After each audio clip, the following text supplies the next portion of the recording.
to us. Om, peace, peace, peace.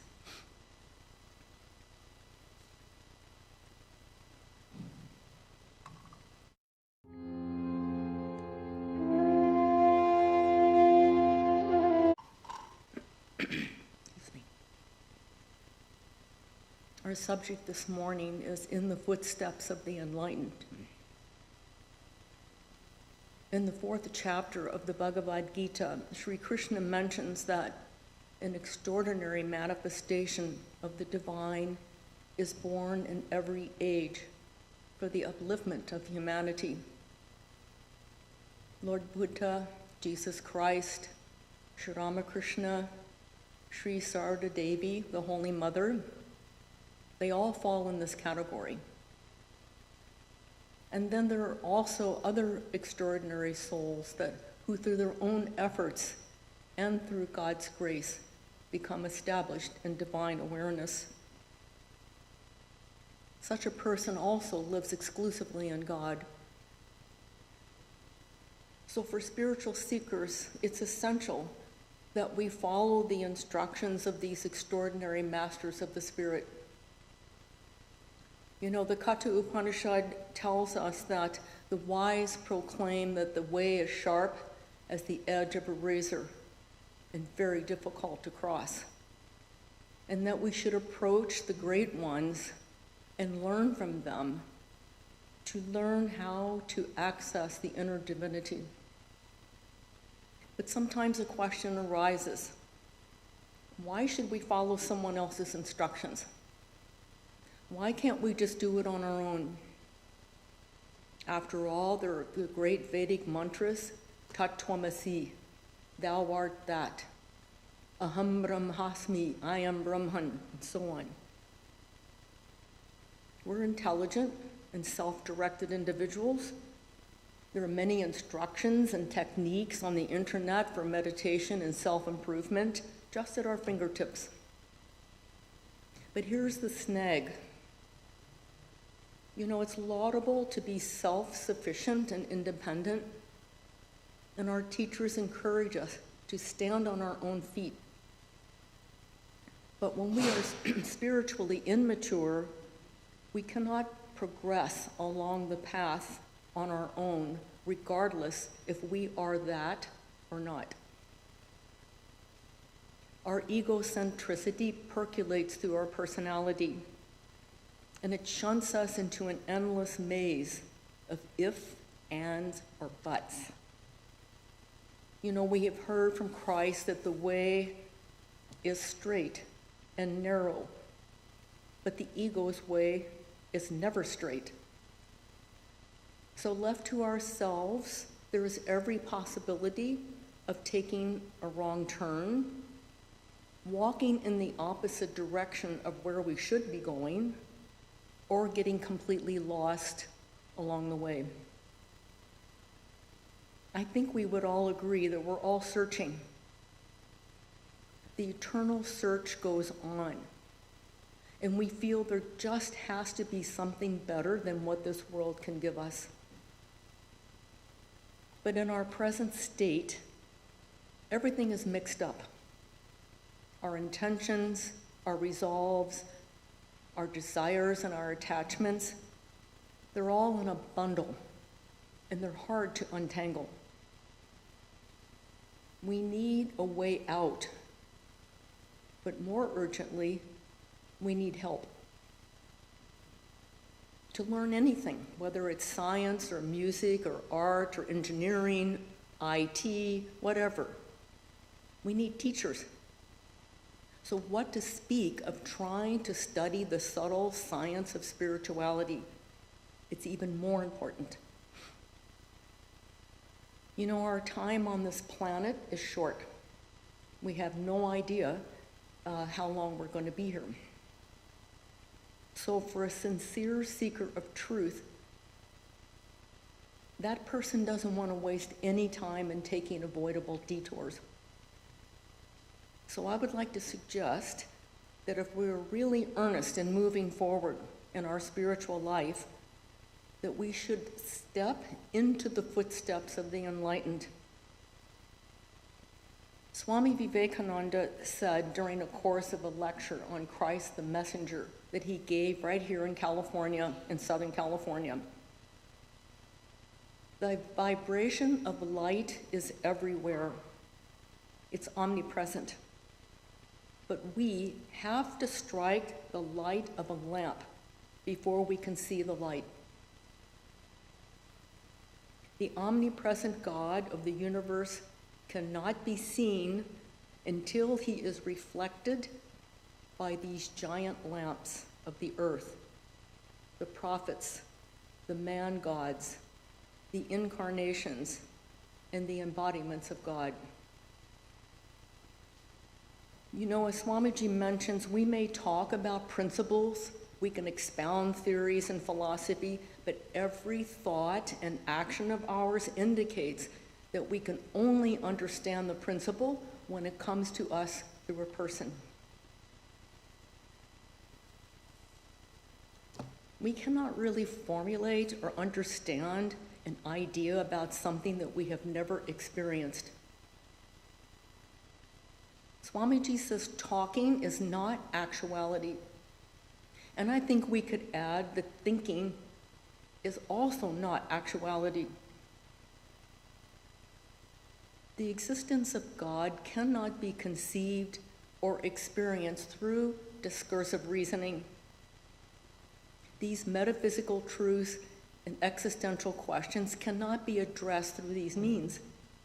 It's not a matter of intellectual analysis. In this very fine, subtle world of the spirit, the Upanishads tell us that thought, speech, and mind, they turn back. You know, thoughts and ideas can only go so far, but they cannot reach the realm that is beyond thought and speech and mind. So we can only try to grasp these profound truths, enter into the heart of them when they come to us through or demonstrated by an ideal person. The precept is understood only through example. Again, in Christ the Messenger, Swamiji says, you cannot even form a higher ideal of God than what has been embodied and have been practically realized and set before us as an example. Now, this is illustrated in the book, The Imitation of Christ.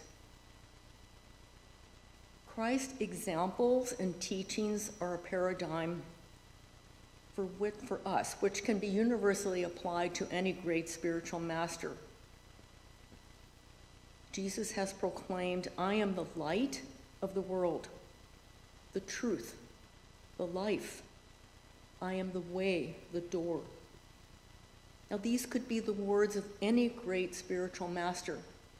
In fact, we can substitute any great incarnation's name for Jesus. In the Bhagavad Gita, Sri Krishna proclaims, those who take refuge in me alone shall cross over this Maya. By that devotion, he knows me. He knows what in truth I am and what I am. Then, having known me in truth, he enters into me.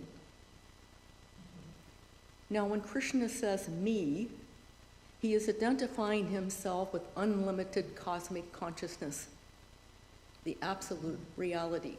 He is not identifying himself with a finite physical form, even though he dwells in a human form and has a mind and appears on the surface to be like ours. Now, the same thing holds true for all outstanding knowers of God. They are completely free from any limited identity. Their consciousness has expanded into the infinite. So their name indicates a state of being. As Swamiji says, they are a mass of light. In the hymn, Kandana Bhava Bandhana, that Swami Vivekananda wrote on Sri Ramakrishna and is our main arati song, there he describes Sri Ramakrishna as Chid Ghanakaya.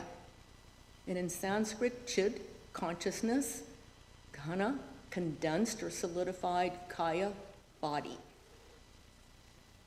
So Swamiji is telling us that even Sri Ramakrishna's physical body was not merely matter, but was entirely composed of solidified, pure consciousness condensed. Now, as difficult as that may be for us to understand the real meaning of Swamiji's statement, Sri Ramakrishna's form, according to him, was divine light and self-luminous spirit. Though appearing human, like you and I, Ramakrishna was existing in a constant state of God consciousness, or we can say divine awareness, where his body existed only as a manifestation of the divine. Although Sri Ramakrishna never used the personal first-person pronoun, he told Swamiji obliquely, he who was Rama and he who was Krishna is now Ramakrishna, but not in your Vedantic sense. Meaning, not in the way that Vedanta says we are all Brahman, we are all that infinite, vast existence, one without a second. But that he was a special manifestation of the divine as Rama and as Krishna. Again, he instructed his disciples and through them to us, if you practice just a 16th of what I have practiced, you will surely reach the goal. In other words, do as I have done, follow me. Lord Buddha told his beloved disciples, be ye lamps unto yourself. Be your own confidence. Hold to the truth within yourselves as to the only lamp. Now, Buddha's main instructions to achieve liberation from all forms of suffering was by practicing the Four Noble Truths in the Eightfold Path: right understanding, right thought, right speech, right action, right effort, right concentration, right meditation, and so on. And he urges us to cultivate mindfulness, ethical conduct, including ahimsa, non-injury, kindness, and compassion. Buddha always emphasized following the middle path in sleeping, in eating, in action, and even in our spiritual practices. He cautions always to avoid extremes. That is exactly what Buddha himself did. He said about himself that Buddha is the name of infinite knowledge. Infinite as the sky. I, Gautama, have reached that state. You all will reach it too if you struggle for it. Sri Ramakrishna says in his homely way that an incarnation is like a hole in a screen. From the finite, if we peep through that hole, we look straight into the infinite. Anyone who follows me walks not in darkness, for that person will have the light of life. These words of Christ remind us that we must follow him, imitate his life and ways, not in letter, but in spirit, if we are to be truly enlightened and thereby liberated from the darkness of our own hearts. The most practical thing that any of us can do is to reflect on the life of Jesus or on the life of any other illumined soul. Anyone who really wishes to understand Christ's or any other saint's words, or to imbibe his spirit or her spirit and essence, should strive to become like that person in whatever way is possible for him or her. Swami Vivekananda had the highest regard for the book, The Imitation of Christ. He himself translated selections from the first 6 chapters of Book 1. He translated them into Bengali and put them in a Bengali monthly that was entitled Isha Anushadana. Isha means Christ, Anushadana means to follow Christ. Now, along with this translation, he included quotations of parallel passages from Hindu scriptures. A preface to The Imitation of Christ has been published in Volume 8 of the Complete Works of Swami Vivekananda. And in 1997, when Volume 9 was brought out, Swami Vivekananda's footnotes to The Imitation of Christ that give the parallel passages, comments, and an occasional commentary have been included. Now, it's just as an aside, it's pretty fascinating that during Swamiji's wandering days in India as a wandering monk, the only 2 books that he carried with him were the Bhagavad Gita and The Imitation of Christ. Swamiji says all wise men think alike. The reader, while reading this book, The Imitation, will hear the echo of the Bhagavad Gita again and again. Like the Bhagavad Gita, it says, "Give up all dharmas and follow me." By imitating Christ or any other enlightened being, by following his or her teachings, we can become like them by assimilating some of their characteristics, such as feeling for others, dispassion, and unselfishness. They've all said that they know the way and that we should step in their footsteps. You know, when Swamiji first met Sri Ramakrishna, he asked him, "Have you seen God?" He asked him straight out. And Sri Ramakrishna's reply was, "Yes, I see him more clearly than I see you, and you too can have that experience." The ancient rishi of the Svetasvatara Upanishad declared, "I have seen that great effulgent being who shines like the sun beyond all darkness. By following the path that I have tread, you too can see him." These incarnations and mystics and saints are so human and yet divine. That seamless blending of humanity and divinity makes it possible for us to relate to them and through them to the divine within ourselves. The experiences and teachings of holy people are really indispensable in guiding us along the path. Having seen the truth, they speak very simply and directly, reassuring us, infusing tremendous strength and assurance into their words. You know, we can read about these ideas, abstract descriptions in philosophy books, in our scriptures, and of course we do derive a certain understanding. But by studying the lives of illumined souls, it gives us a different, more comprehensive meaning. It becomes alive. Their lives bear out the truth because they are the embodiments of the principles contained in the Upanishads. Swami Ramakrishnananda, one of Sri Ramakrishna's scholarly disciples, said that they could not understand higher knowledge or truth until they came into contact with Sri Ramakrishna. The living touch of the soul coming from the spiritual masters is what makes a deep, lasting impression on our minds and our practical lives. Swami Shivananda Mahapurush Maharaj, another disciple of Sri Ramakrishna, once said to a monk, "What kind of scriptures are you reading?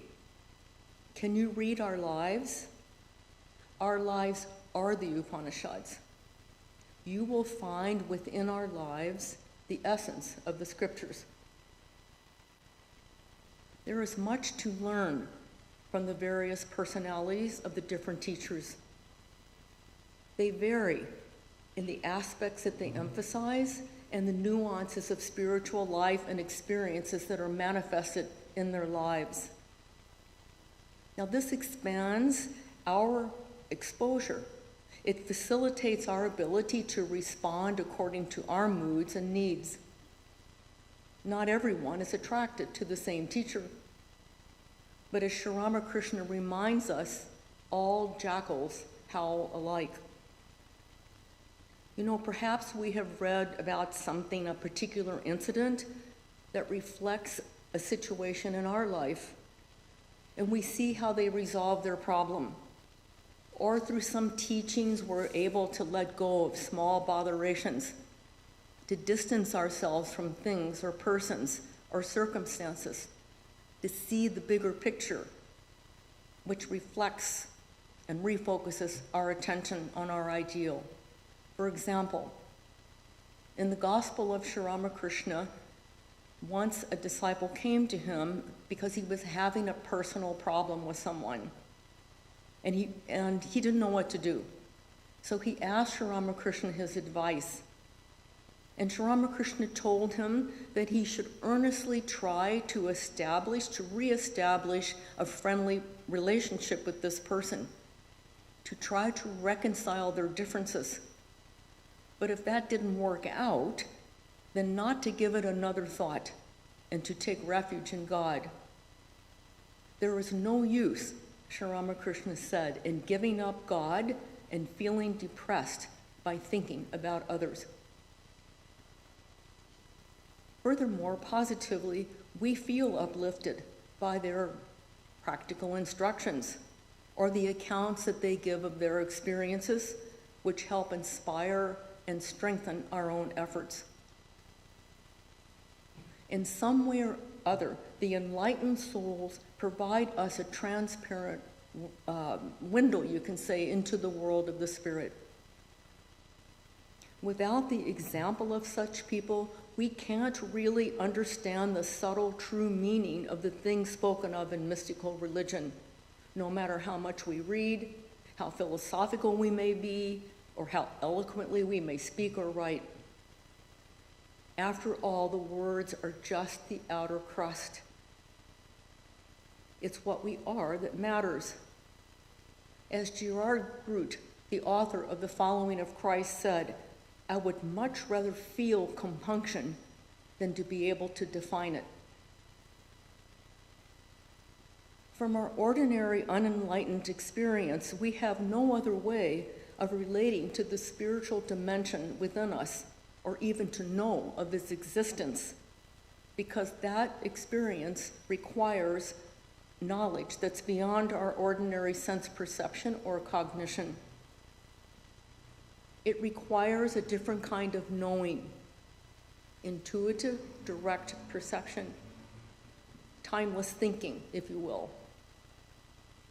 It actually bypasses the mind, as opposing to thinking within the realm of time and causality, as we are usually accustomed to doing. That living, conscious life, which is bright and self-effulgent, is a transcendent experience and perception that leaves words, ideas, and ordinary thinking, as we've already mentioned, far, far behind. As the Upanishads tell us, by his light, all this is lighted. Hearing our living Guru's words, observing his or her character, how he or she lives, or through the study of lives of other great saints, it provides us with a map, like nothing else possibly can, of this uncharted territory, a landscape without familiar reference points. Initially, we are unaware of our divinity, excuse me, but we learn to recognize it in another person. Sister Christine, one of Swami Vivekananda's American disciples, recalled what it was like to be in the company of Swamiji daily, hourly, we saw the great ideal of the Gita put into practice in the actual experience of daily life. Through their association, we are given many valuable hints, cautions, and encouragement to simplify our journey. And further, our minds are lifted to a nobler level of thought. So the experiences of a holy person are indispensable in guiding us along the path. They are the concrete, living examples of subtle realities, and this gives us a deeper understanding of the spiritual dimension within ourselves. We are then able to intuit, to get some idea, to get a sense about it, and thereby gain inspiration to try to attain that state ourselves.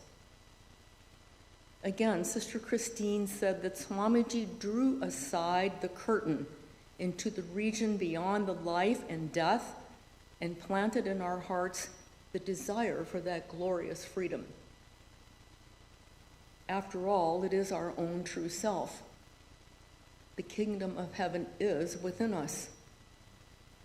But we need that touch of the soul to kindle the fire in our hearts to turn within. You know, just as we go online to research a particular subject and we find various links, similarly, all of the spiritual masters serve as links to this one infinite truth. To step into their footsteps means to attempt to live as they did. Not in particulars, of course, but in principle. In order to do this, we need to have some idea, some insight into why they did what they did. You know, our teachers caution us not just to accept what we read or what we hear. We should think deeply about it. And I would like to add karma, to act, to implement the result of our reflections and our meditations into our lives. What are the implications of a course of action? What's the thought behind it? In other words, we need to open our hearts and minds to our spiritual masters' influence, incorporate their teachings and advice into our lives if we want to live like them. We have to observe these things in another person in order to imitate them.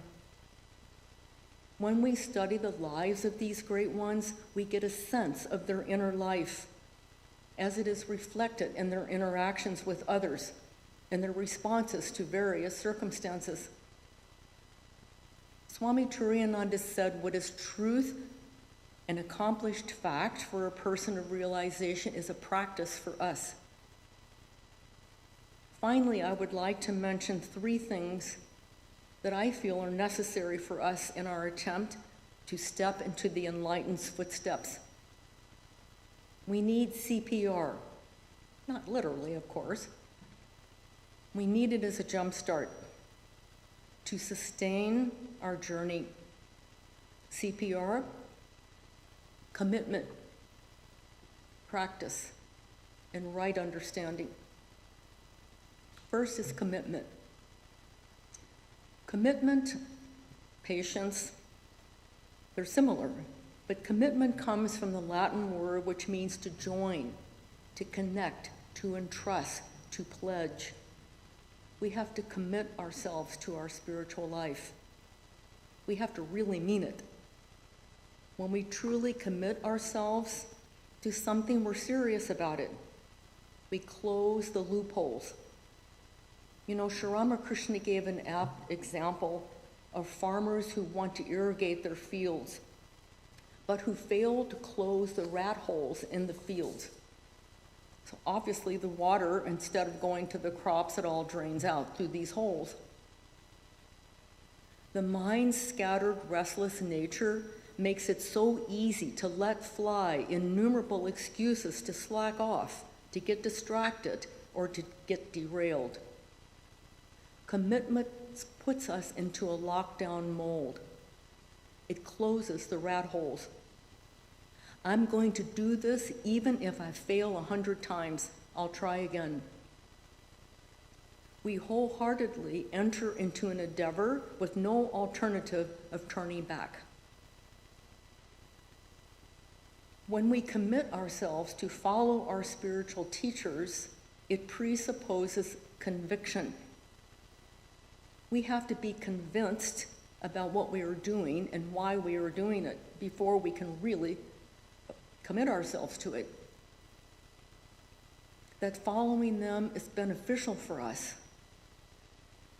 As I mentioned, our teachers emphasize establishing convictions by correct thinking. Otherwise, what's the basis for our practice?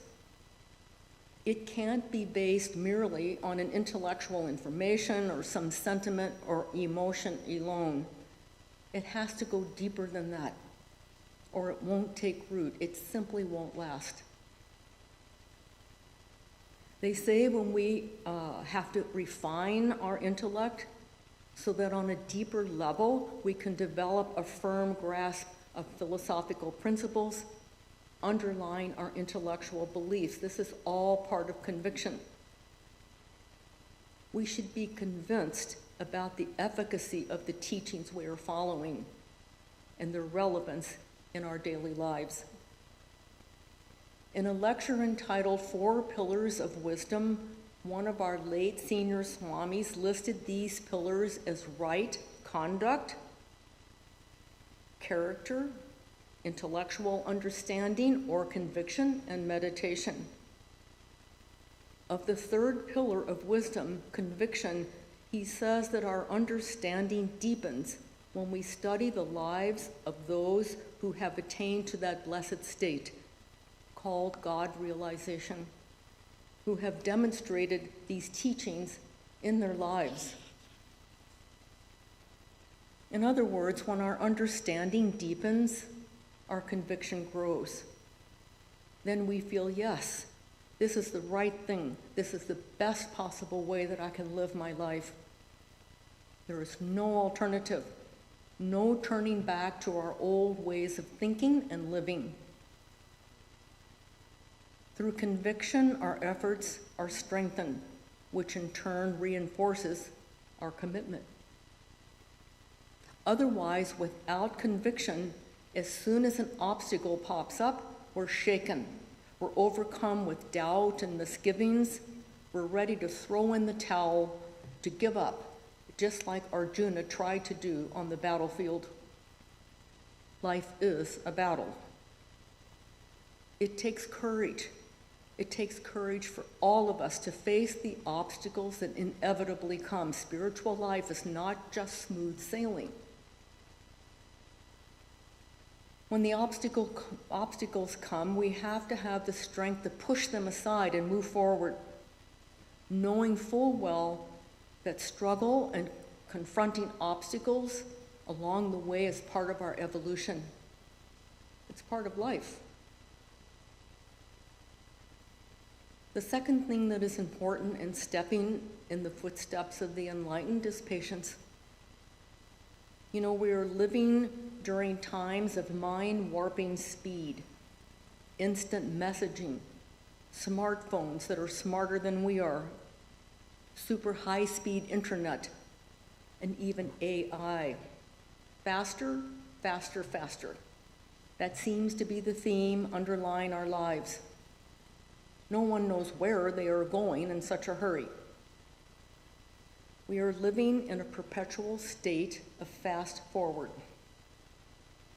The basic nature of the mind of the whole world is turbulence, dizzying, constant change. Sri Ramakrishna used to say, Shah, Shah, Shah. Forbear, forbear, forbear. Spiritual forbearance or patience is that stabilizing force that enables us to withstand the irritations, the contradictions, the cross currents of our lives, as well as the interminable waiting that spiritual life requires. Patience is the capacity of calm endurance, remaining undisturbed, unagitated, composed and quiet within as the storm surges around us. So we have to persevere. We have to practice holding steady by remaining firm in the face of life's challenges. The other aspect of patience is that we have to be patient with ourselves. Most of the time, we become impatient with others because we are not patient with ourselves. Making changes in our lives and personalities requires tremendous strength and resolve, and this takes time. It's not a quick fix. Repeated attempts to rise above the demands and obsessions of the body and the mind and try to live on a higher plane of spiritual awareness require so much effort and patience. The reason is obvious. It's the nature of spiritual life that there will be ups and downs, progress and regress, hope and despair, stagnation and joy. For so many lives we have been pursuing this world, and now we are trying to turn in an entirely different direction. We are swimming against the current. When we are patient, we are not in such a big hurry to try to correct everyone around us, but we're willing to slow down and focus within ourselves. As Swami Turiyananda wrote in one of his letters, the main thing is to adhere to the ideal with patience. If you can do that, gradually everything will be favorable. Success is inevitable for one who continues with patience. The third aspect of CPR is right understanding. There's the famous Gayatri prayer that most of you are familiar with. Let us meditate on that excellent glory of that divine being who illumines everything. May he guide my understanding. There is nothing more central to our lives than having right understanding. If our understanding is stained or thwarted, we just move in circles. Living like the Great One requires that we have right understanding. Christ tells us, give up all that you have and follow me. Whosoever will save his life shall lose it, and whosoever shall lose his life for my sake shall find it. When we have right understanding, we grasp that when we forfeit anything, be it an idea, an opinion, an opportunity, a position, recognition, whatever, when we forfeit that for something that we consider has a greater value, we intuit its true worth. The most precious thing that we can forfeit or sacrifice is our small self, our ego, which is so dear to us at present. But to follow in the footsteps of the enlightened, we have to surrender whatever is small and limited for something far superior, far vaster. And this takes right understanding to determine the difference. Whosoever shall lose his life for my sake shall find it. Such a person who lives for others. Swamiji mentions in Christ the Messenger, to be unselfish, perfectly unselfish, is salvation itself. For the man within dies, and God alone remains.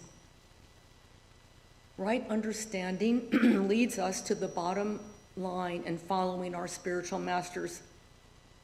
To be centered in the divine within, and loving and serving others as the divine without thought of self. And that requires not only self-sacrifice, but right understanding. I think commitment, patience, and right understanding will take us a long way in trying to take the right steps in following our spiritual masters. The way may be sharp as the edge of a razor and really difficult to cross, but through their grace and their influence, the impossible becomes possible.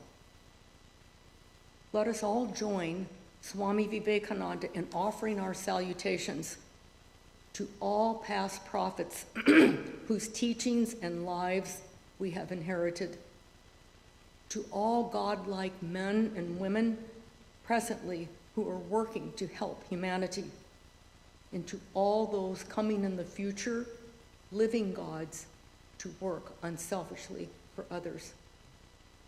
Thank you.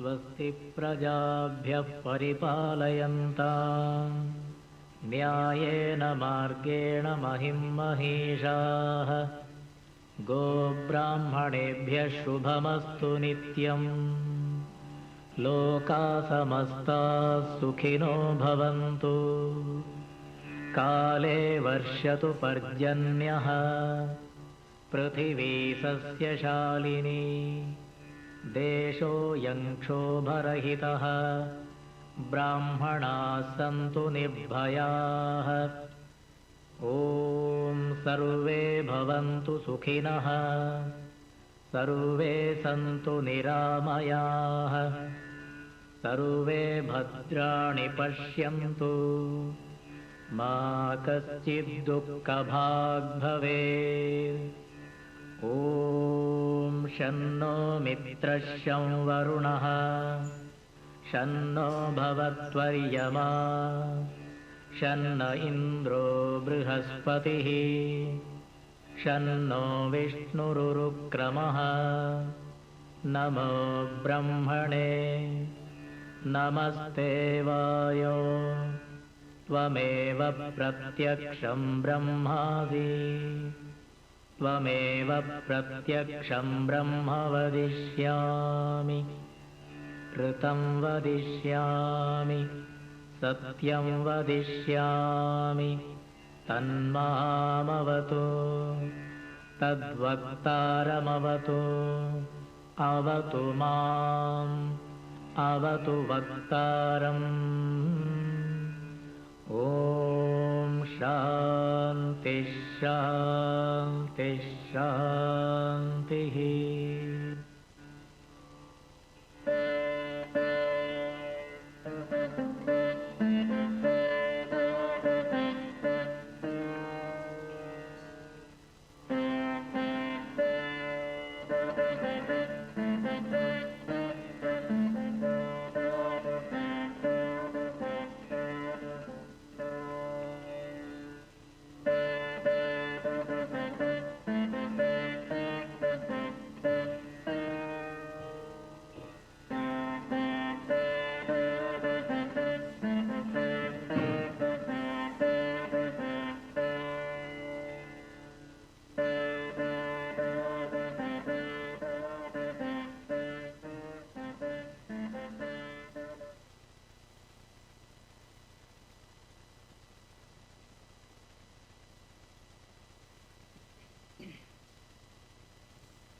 Some announcements.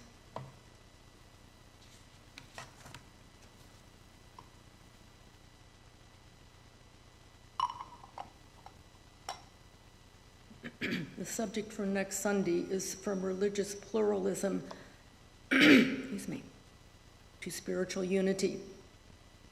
This talk will be given by Swami Tattwamayananda. Childcare is provided during our Sunday lectures. On Sunday evenings, Swami Tattwamayananda holds an online class at 6 p.m. on the foundational texts of Indian philosophy. The current topic is the Mahabharata, Indian philosophy of values. The class will resume on May 17th. On Wednesday evenings, we have Vespers with meditation at 7:30 p.m. in this auditorium. On Friday evening, Swami Tattvamayananda holds a scripture class at the Old Temple at 7:30 p.m. Please use the auditorium entrance on Filbert Street. The current text for study is Sri Shankaracharya's Vivekachudamani. The class will resume on May 15th. You and your friends are cordially invited to attend all of our services. After the lecture, there will be a question and answer session in Vivekananda Hall, and all are welcome.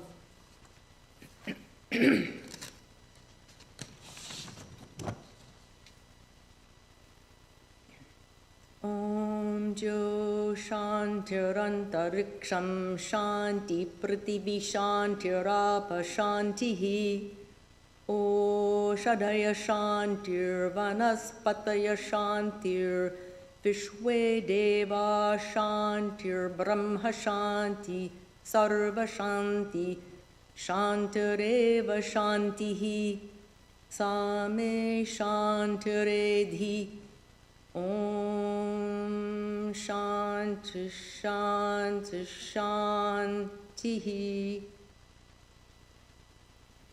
Peace is in heaven, peace is in the sky, on the earth and in the waters. The herbs, the plants, and the trees are all full of peace.